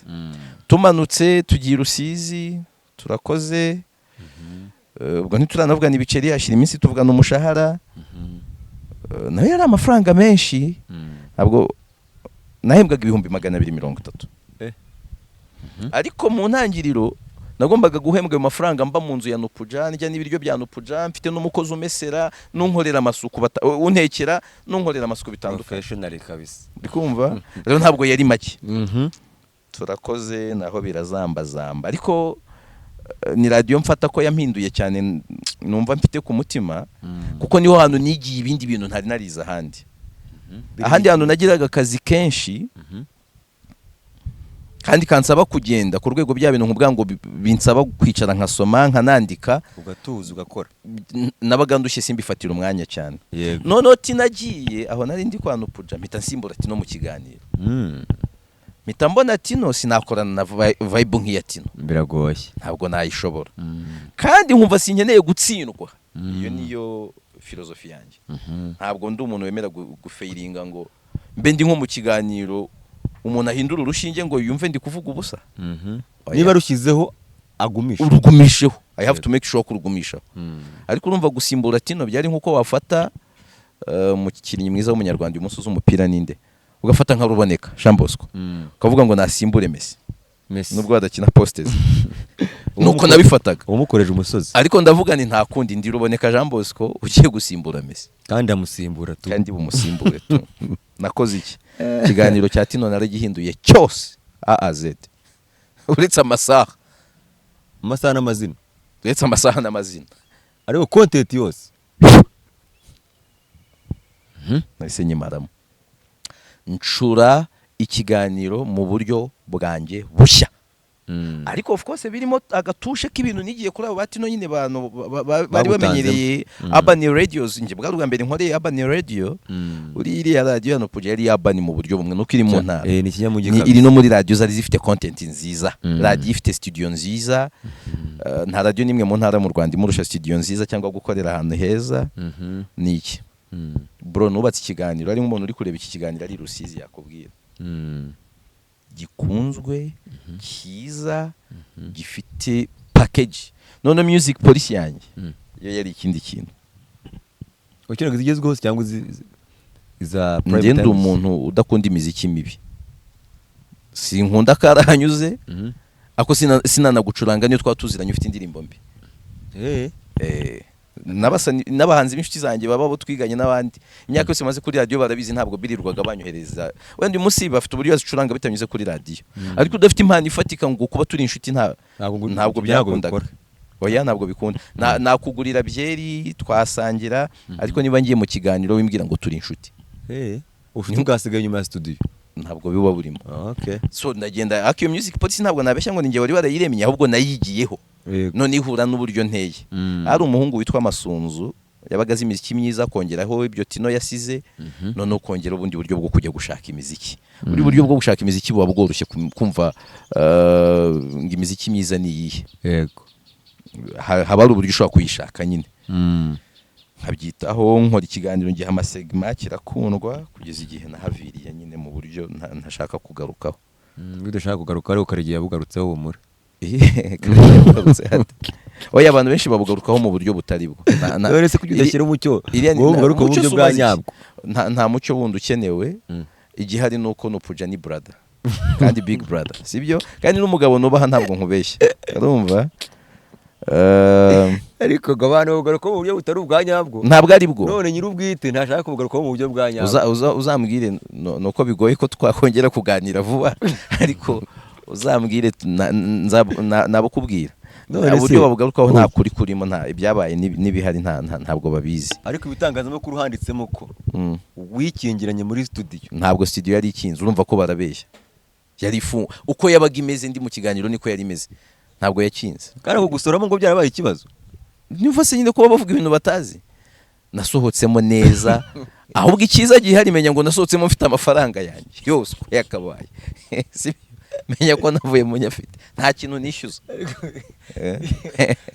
sibyo ntabwo ari ibyo ikigo biro cyashijeje kurusha n'ibiri bimwe nkuru ko Karegeya numva akayivuga yambaye Karegeya Omar Pano oya Karegeya Omar Pano yaratarayigira icyo gihe ari umunyamakuru kuri BNB Karegeya Omar Pano ntabwo yabagaho Karegeya Omar nta we yavuze ngo wagiye muri studio ukikingirana ukavuga uti baturage ladies and gentlemen nyine oya ibyo bigarukaho sinshaka ko biba ingingo yo kuganira igihari n'umuntu ufite wenda ubizi ufite aho yahuriye nabyo nta kibazo na kimwe mfitanye na Nupuja ni n'umuntu wanamfashije ndi kukubwira ngo nyine ubu ngubu mwarangizanije platform ye yambereye ishuri ry'ibintu uyu munsi nshatse nacuruza ntiwanye introduce uvuga ngo nsesengura ngo ibiganiro bya geopolitique n'ibiki uyu munsi nshatse mu gitondo nkabyuka nkajya kuri radio ngiye gukora animation ntabwo ndi kukubeshya muri Kigali ndi mu bantu bakora animation nziza kandi nta radio nimwe Kigali ndakoraho animation muri ubwo buryo ibyo ni ibintu nigiye kwa Nupuja sibyo yego actually Nupuja ari karite yari afite ikomeye ni umuntu ukunda ibintu bye ku rwego muri zo saa 12 natangiraga ikiganiro yabaga ari kucyumva ubundi ntabwo boss benshi bagira ibyo bintu he was that guy uryoherwa wakoze ibintu byiza akaba yana commentinga he's a known akaba ya commentinga mu kiganiro agamagara kuri radio uya ya commentinga no kuri page akavuga ati wow ibintu wakoze ni byiza iyo ni encouragement abantu benshi batagira n'aba boss benshi batatanga yari wa muntu uba proud yawe nyine kuri gukora akazi neza okay wanagakora nawe mugasimbuka ariko nyine byabaye ibyo bibazo bindi byari byanjye nawe bibuko byagenze tunabikemura uko byagenze gute mu itangazamakuru nyine kumva byari ibyanyu babiri ibyo bibazo byanyu byageze gute mu itangazamakuru ko byabereye yoniye none nta banga bajya babamba mu isoko ntabwo bafata ibintu by'ibanga wandika icyapo bishyire mu isoko nurangiza ubyita ibanga ibyo rero ni ngewe kubibazwa ntabwo ari we sibyo icyabaye twabikemuye amicably birarangira gishuti ndetse ndakubwiza ukuri kubu ntabwo duhura kenshi ariko turavugana and he is a good friend mu minsi ni wa muntu ushobora kubona ikiraka kumwe nakubwira akambwira ati kiriya kiraka ntiwagikora ntagicapa ni wa muntu ushobora kubona ikiganiro cyanjye akama feedback akambwira ati ariko ntabwo ari byiza hari ahantu wakoze gutya ari gukora gutya so rero nta kibazo na kimwe kirimo aho ndahava ariko noneho nyuma yaho biragorana ariko mbere yo kwava ukubwira akantu ugira kiribwa gakureho urujijo n'abantu batakamenya bamenye ukuri kwako mwiyo nkuru nge nakurikiye numvise bavuga yuko ngo Nupuja ngo nubwo uvuye kuri radio ye ngo n'ahandi amaradiyo yo guhaga akazi ngakababwira ati ubuntu mu akazi ni indiscipline ubwo nako wakashyiraho umucyo ntabwo mbizi niba byarabaye ariko aba yaranabikoze sinamublaminga uriya iyo umuntu ababaye cyangwa arakaye sibyo actually wowe uzakubita umuntu urushye ariko ntabwo uri mu mwanya mwiza wo kumutegeka uko arira ibyari mu bushobozi bwawe ni ukumukubita kandi wanabikoze ntabwo uza kugena uko aza kurira ariko hari ababyeyi bagukubita bati kubita urushye oya ntabwo ari byo namafuti we wankubiserekeraho reka ndira ukwanjye rero we niyo aza kubikora ntabwo ndi mu mwanya mwiza wo kuba namublaminga ibyari byabaye byari ibintu ni diweri yari diweri yo kuvuga ngo buri wese noneho yahagaze kuri ruhande rwe kuri pole ari kurwana n'inyungu ze kandi buriya kenshi ngewe kuri level narindiho niyo wariho we yasaga nk'umuntu uri guhangana n'umuntu udafite icyo ahomba yego birumvikana ariko n'urwana n'umuntu uri gupfa akuvuga ngo kurwana nshobora gupfa nintanarwana ndapfa ariko avuga ati kurwana ndamutse nsinze nshobora kudapfa nubwo naho gupfa bishoboka wowe none ukaba uri umuntu usanzwe uriho ahubwo mu kurwana ushobora kuhapfira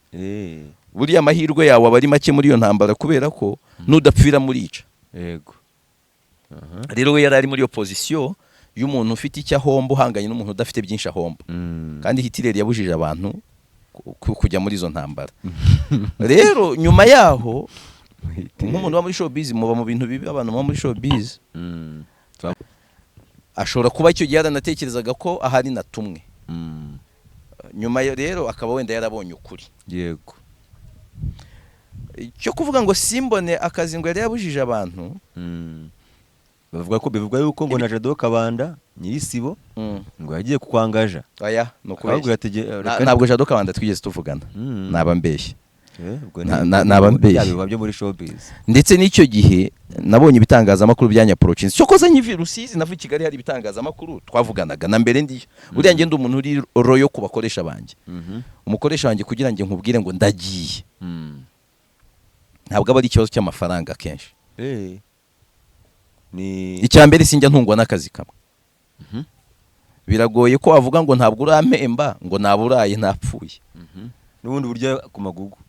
Oya nutamagugu nta mafaranga mafite ariko ushobora kuba uzampemba rokenze ariko ku itariki 10 hari undi nakoreye akaraka k'ijoro wanyishyuye. Okay. Sibyo? Ntabwo nyine ndi umuntu wapfa ngo ntabwo ndahembwa. Akenshi aba ari ikindi kibazo nyine wenda gishingiye ku mafaranga ariko kitari cyo cyo kuvuga ngo watinze kumpemba. Nkivayo rero nabamvugishaga barabihagaritse bamwe. Mvugana n'igitangazamakuru kimwe kintegeka kujya ngo kumusaba imbabazi. Sibyo? Nanga kujyayo. Ntitahira ndaryama. Kukiba byanditse kandi wumva ari inzira nziza yo guhesha amafaranga. Ntabwo amafaranga ruta personality yawe. Biri no mu bintu byicira abantu. Amafaranga ngaheze. Yagura uwuriwe. Ayo kumubwira ati no buja. Nkajya kumubeshya se. Ikiza cyari gihari. Gahunda kwari kumusaba imbabazi. Icyambere icyo gihe yarababaye nanjye nari nkibabaye. Uzi ngo njye kuva hariya ninjye wari ubyishimiye se. Iriya radio narayikundaga nifataga nk'umunyamigabane muri yo. Bro, ahantu ushobora kujya gukora amezi angahe n'ibyo biceri bitahari. Saa 12 saa 4 ko saa 4 wenyine muri studio. Ubwo nyine hari detail ntashaka kujyamo. Ariko icyo gihe nari nkiremerewe nawe yarababaye byari byiza ko twese tubanza tugakura. Tubanza mugakira mu mitima. Sibyo tukanza tugakira. Cyo nakoze ntabwo nashomye. Nahise njya gukora kuri Yongwe TV. Mba ntangiye kujya kuri televiziyo kandi ntakunda televiziyo. Sibyo? Muri ibyo bihe by'uko kandi batari kuma akazi mba ngarutse kuri YouTube mu buryo bushya rero. Mbanje no muri ibi ubundi ibi ntabwo ari byo nakoraga. Ibyo nzi nkora nyine kuri YouTube sibyo nakoraga. Yego. No muntu umwe warunzi siko nkunda gusoma. Uziko ibyo bintu mbizi ari wo murongo we wa YouTube akoramo. Yego. Ande komanda kuri Yongwe TV ngiye gukora kwa Yongwe. Ari byo njya gukora. Ariko kumbagamije kumpakazi iwe. Icyambere amakazi kuko ntari bumpa amafaranga afatika ariko nza nshakira akazi ahandi nzaze ntashonje. Arakancakiye ahantu ndakabonye. Kwa Yongwe nahavuye ngeze kuri 25 hagiye ndi buhere kuri Desa. Ariko uko nahamaze nk'ukwezi kumwe mitambo umuyobozi banyongeraho agasenkani. Yego. Kumutegetse. Yego. Nari nsimbuye undi wari umu editor none ngiye kuba umu editor. Naho nyine mbona bitangiye kutagenda neza. Mba ndacerembye ngiye ku ruhande. Ariko ubwo muri uko guceremba muri YouTube navuga kwa Yongwe nk'inyabya nkakora ko kaganiro kamwe abantu bakama 8,000 ku kiganiro. Kwigendera. Ahita ngenda. Mba mbonye akazi ku yindi channel yari nini umuntu nshima cyane witwa Karinijabo. Noel.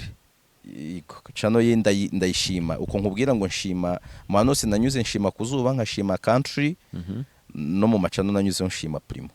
Yego, Primo TV ndayizi. Kuko no umuntu cyambere ukora professionally.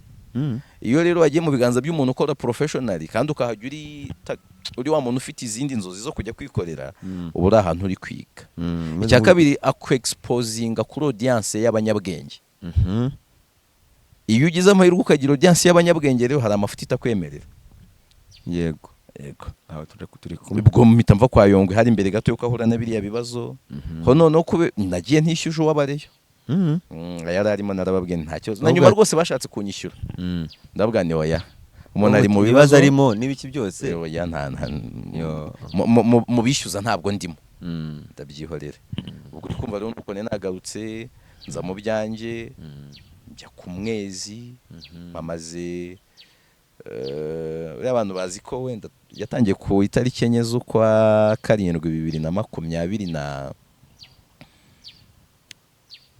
2024 ariko burya nari umukozi wabo kuva mu kwezi kwa 3. Ukora iki suko nta kintu bakoraga. Nasinye kontari icyo gihe kandi barampembaga nari umukozi wabo rero. ariko ari umushefu rwose. Nese cyo njye nta kibazo nari mbifiteho, njye nasinye ndi tayari kuza mu kazi kuwa mbere. Nimumbwira ngo Kuba mutaratangira nta kibazo. ntabwo ari ikibazo cyane. Kandi amafaranga yanjye barayampaye. Yego. Nta kibazo nari mfitanye nabo. So rero niho nyine ubwo nari ndi radio nizo. Ubwira ngo niyo ndiho nta yindi numva nibagiwe. Nta handi nanyuze hataraho. Kandi ndahishimiye. Ndanyuzwe. Izindi twagiye tuganira singeyo. Yego. Bitewe nuko wabonaga atari urwego rwawe. Oya?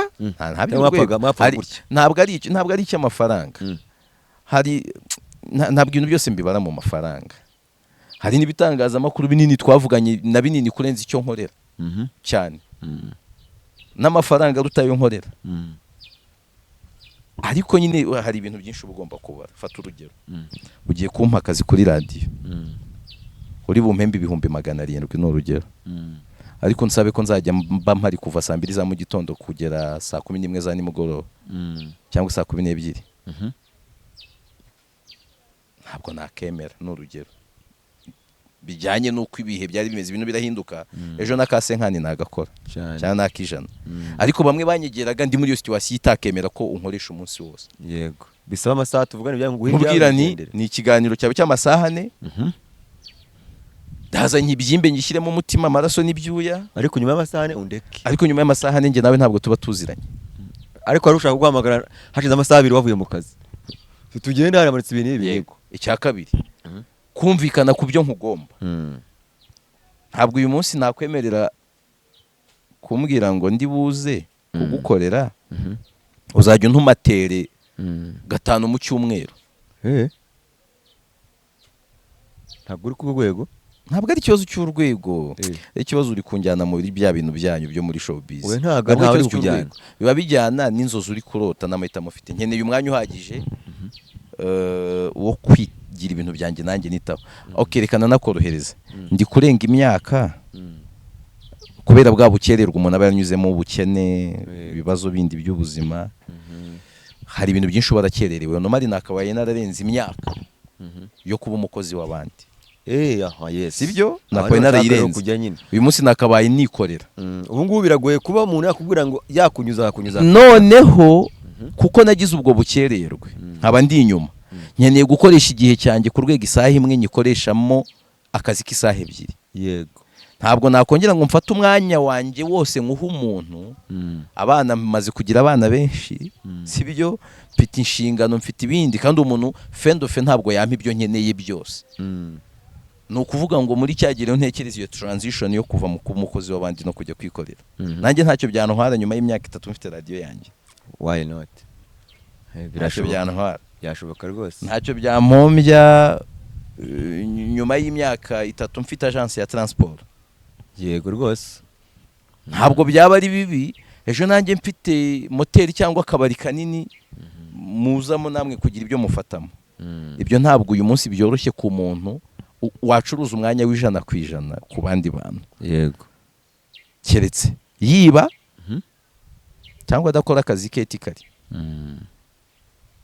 Ibyo rero igihe ubwo bushobozi bwo kwiba muri ubwo buryo cyangwa bitarakunda. Niyo mpamvu ibyo nyine nkubwira bitangazamakuru binini ntabwo byaga ari ikibazo ngo ndi munini buhese nta kintu na gito. Ni ikibazo ahubwo cy'ibyo bankeneyemo nka balance n'ibyo ndota. Navuga ngo bari bagiye kumpa menshi pari raporo yayo mbona hariya ariko biranyicira inzozi. Yego. Reka mfate ashoboka. Nayo si make. Ntabwo ndi bukubeshye ngo umwezi uri muri radio zihemba amafaranga make mu Rwanda. Ndetse na kimwe mu byo ufite uhembera igihe. Sinzi wenda ngo ahandi biteye bite. Sinzi ngo bizahinduka ryari. Ariko itariki mwavuganye ni itariki. Oya muri privé nta hantu itariki iba exact ni haki. Ahantu mbiheruka ni kuzuba. Ishobora kuzaho mbere cyangwa sikarengaho kaki. Yego. Ariko ntabwo niyizi mu gihe kirenga ubwo kuva mu kwa 3 kwa 2024 ntabwo niyizi ngera rukenze ntarahembwa. Yewe ubanze n'ishuro byageze redisa rimwe. Ubu rukenze wari yafashe se? ukwezi gushize nimba uri kumbaza nta nubwo rotarante zageze rotarante oya rokenzi iri kuvuga rokenzi zo kurenga ku kundi kwezi nanjye ngo rokenzi wabaga waricakiye oya kuvuga ngo umuntu kuguhemba 30 aba yakoze ibisanzwe tumenyereye noneho kuri eshanu aba yatinze ariko bidateje ikibazo no muri media umuntu uguhemba mbere ya rekenzi muri ritangazamakuru ryigenga papa atazagira umuntu ukubeshya abanyamakuru bakora mu bitangazamakuru byigenga mu Rwanda ntabwo ndi bujye kubivuga amazina ntabwo itariki mwavuganye ariyo uyahemberwa itariki mwavuganye ntabwo ariyo uyabonera nimbarwa aho birahari kandi ikodesha po kubakoresha babishobora birahari bibikora ariko nanone ntabwo njya mba judginga itangazamakuru ryigenga rifite ibibazo byinshi ku rwego nyamvuga ko leta ikeneye kuritabara nyine ninde uzaritabara leta kuko riyikorera akazi ridahemberwa rirayikorera kandi cyane kandi nayo nibwira ko ibizi kandi nabo bavuga ko ari abikorera reka nkubaze umuntu washinze ishuri aba arishakamo inyungu ariko arikorera nta kintu ari gukorera leta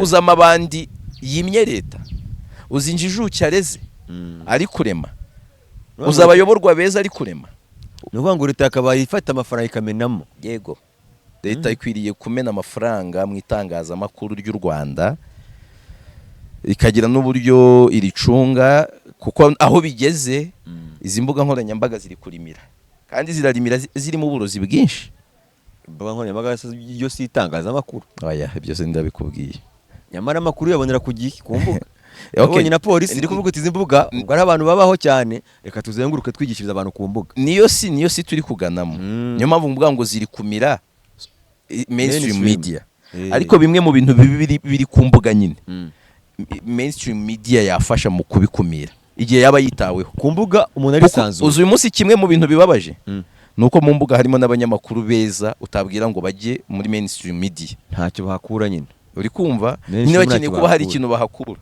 kugira bibe byiza aho kugira ngo winjize menshi bisaba guta ubunyamwuga se ntihandeka nkagenda kuko ntunkampuye nta kintu rwose ngushinja urugendo shuri ibyo waciyemo birumvikana ko ari byinshi cyane ariko akabazo kamwe cyangwa tubiri dusigaje iminota itarenze ingahe muri urwo rugendo rwose wanyuzemo ibintu bibiri byagufashije kugira ngo n'ubu ngubu tugutumira ubu ugihagaze uvuga uti ibi nibyo bintu byamfashije uko ari bibiri ni ibihe kugira ngo n'undi muntu yabigira impamba kugira ngo nawe azakomere ibintu bya mbere byamfashije kugeza nagiye menya amahitamo yo guhitamo abanyamakuru banduta niyegereza kumenya ba menta bawe mentazi bawe nagize ba menta beza urakoze kunyobora gutyo nanyuze mu biganza by'abantu nka Muhire Munana Richard Daniraguha abantu nka Jado Dukuze Batisiani Mbangukira bakari nijabo nyine abanyamakuru banduta hari n'abandi ubwo tutakoranye ariko nabaga nzi ko ari cyo bari bumfashe Rwanda icyo kintu cyaramfashije cyane baba bo mu Rwanda baba barundi ba Methode Tutuza babi abo muri Congo ba Valerie Mukosasenge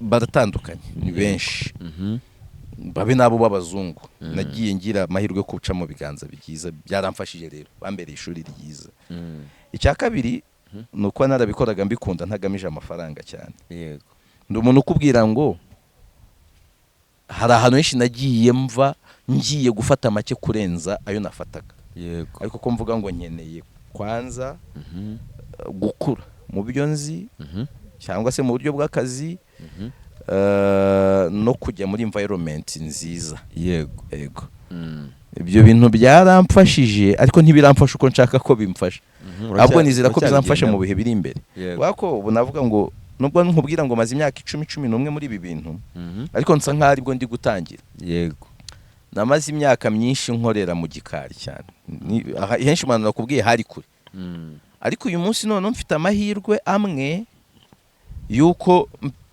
nshobora gukora ibintu bikagira aho bigera bikagera ku bantu ni igihe cyangero cyo kuvuga ngo ndi gucuruza iki sibyo cyerekana wa mwimerere yive yarotaga cyangwa se wa kera yego uze gusura nka channel yanjye urasanga mfiteho content nk'eshanu nagiye nkora nkakora episode imwe sinyikomeze Yves imwe Nkuyemurugye ebyiri official yego ifite ibihumbi 100 birenga 104 104 kugeza amagingo ayangaya video y'igihumbi 900 uzarebe content ibaho yitwa urwandiko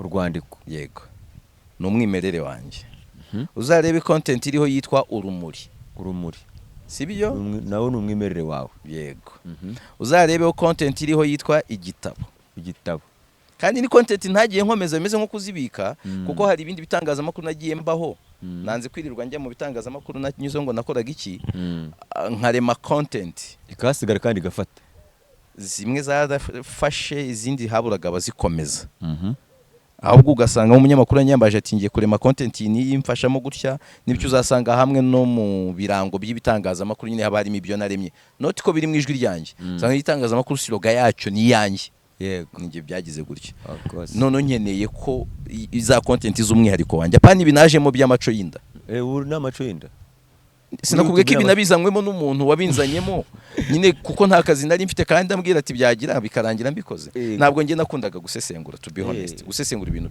tubamo ntabwo ari byo ntabwo zari inzozi zanjye sinabikundaga none za content zanjye nkunda nkora nka nayinjoyinga nkavuga ngo ni nziza yego Imana imfashije amaso yanjye ntiyongere kugira ibibazo ngo bibe ngombwa ko wongera kuyabaga cyangwa ibiki nizo content abanyarwanda bazakunda z'umwimerere wanjye nibyo bintu nyine nzajya nicara nkabikora bikampa ayo make meza ari clean ariko wumva ko uri byo ukunda cyane noneho nibyo bifaranga bikaza narafashijwe n'ibyo bintu nibwo navuga ngo ibyo bintu byamfashije nibwo bizabiri kumfasha mu buryo nshaka ubu biramfasha mu buryo bwo guhaha ariko atari mu buryo buniryoheye yego Yves urakoze cyane tugeze rwose ku musozo w'ikiganiro cyacu kandi cyiza cyane ngira ngo ibyo usoreje nabyo abantu nabyo zingiro ry'ikiganiro urugendo shuri hamwe abadukurikiye batembera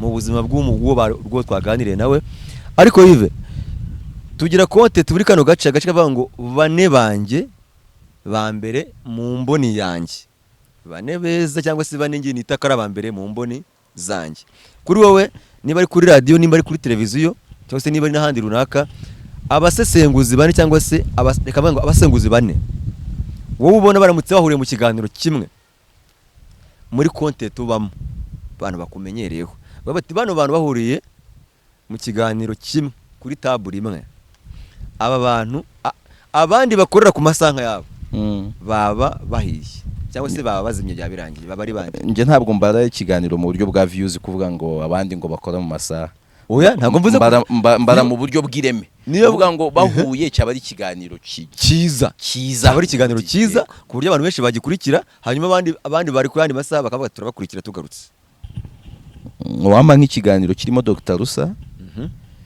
kirimo Jado Castar kirimo Scofi Mutesi kirimo Joseph w'umuryango uko ari bane cyaba gifite ireme yego kubera iki umwe yene dusoza gake bakora umwe kucyumuvuze bose n'abantu banini kandi babahanga buri wese afite impano ye yo ku rwego Derrick mufata nk'umuntu w'umusomyi cyane ushobora kubazaniramo icyo kirungo cyo gusoma cyane yego icyo kirungo cyahura na Dr Rusa we uretse no kumusomyi ni n'umwanditsi yego ariko noneho we urumva bijyanye n'imyaka no yarigishije akazamo nako kantu ka experience Derrick no kuzana mako kantu kuko ari umujene ariko ufite ubumenyi kandi waryoshye ibyo bintu yego bijyanye nuko ibi biganiro biba bidakavaringa topic imwe Castar ni umuntu w'umuhanga kandi umusiriduwe ariko nabamushyizemo kubera icyo kintu cyo kuba ari versatile ari polivara domaine yose yisangamo kandi ugasanga ayirimo neza ari wese yego hakazamo Scovia ashobora kuba ari umuntu ugira connection cyane z'amakuru afite amakuru menshi afite igikundiro ariko akanagira n'impano cyangwa se ubugeni budafitwe n'abantu benshi uburyo abari inkuru byoroshye cyane ko wamukurikira kandi umwanya munini cyane icyo noneho afite outspoken ya borda sije bamwe muri abo bataka borda abandi yatuma iyo sije yumvikana kurenza abandi nyine bose bafite ibirungo wateranya wabishyira mu kintu kimwe abantu bakavuga ati ikiganiro kikaba ari ikiganiro cya mbere mu Rwanda gisesengura geopolitike ibiriro ko bakabisesengura neza hazi iby'ubukungu neza politike mpuzamahanga neza byose yego Imana ishimwe ubwo turasoje ntabwo niba kuvugisha menshi nubwo kandi wabuze uvuga uti ndihuta isaha twicaye inarenga rwose ntabwo ari ikintu gito ndagushimiye cyane kuko ushyize itafari ku rugendo shuri ndetse epui kuri Hashimedia Empire ndetse nabwo kandi nanone ndagushimiye nkanjye Mupagasi nyiri uru rugo ubwo rero nizere ko kandi n'abari kuri Yves Nkurugiye